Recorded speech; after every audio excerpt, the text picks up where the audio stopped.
Unit 731 was a covert biological and chemical warfare research and development unit of the Imperial Japanese Army during World War II.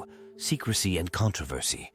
Unit 731's activities were shrouded in secrecy, and its experiments on humans and animals have been widely condemned as some of the most brutal and inhumane atrocities committed during the war. Formation and purpose establishment.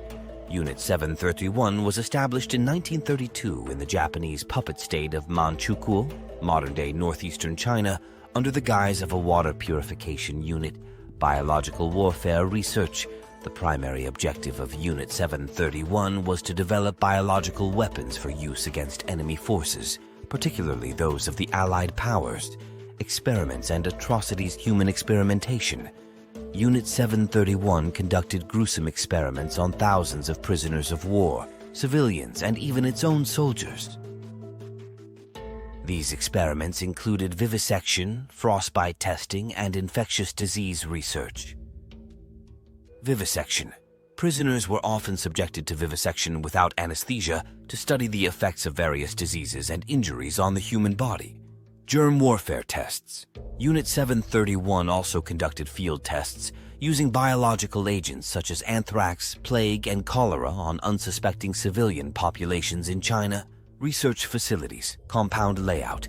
The main facility of Unit 731 was located in Pingfang, near the city of Harbin, and consisted of various buildings for research, testing, and living quarters. Satellite camps. Unit 731 operated several satellite facilities throughout Manchukuo, where additional experiments and research were conducted. Legacy and aftermath. End of the war.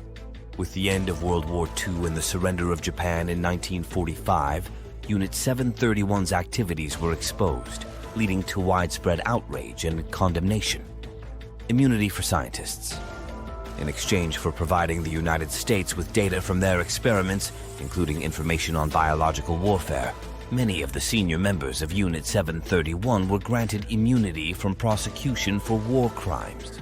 Legacy of secrecy. The legacy of Unit 731 remains a dark chapter in Japanese history, with many details of its activities still shrouded in secrecy and denial. International Response War Crimes Tribunal. Despite calls for accountability and justice, few members of Unit 731 were ever brought to trial for their actions, leading to criticism of the post-war Allied powers for prioritizing Cold War interests over justice, denial, and apology. In the decades following World War II, the Japanese government has faced criticism for its reluctance to fully acknowledge and apologize for the atrocities committed by Unit 731.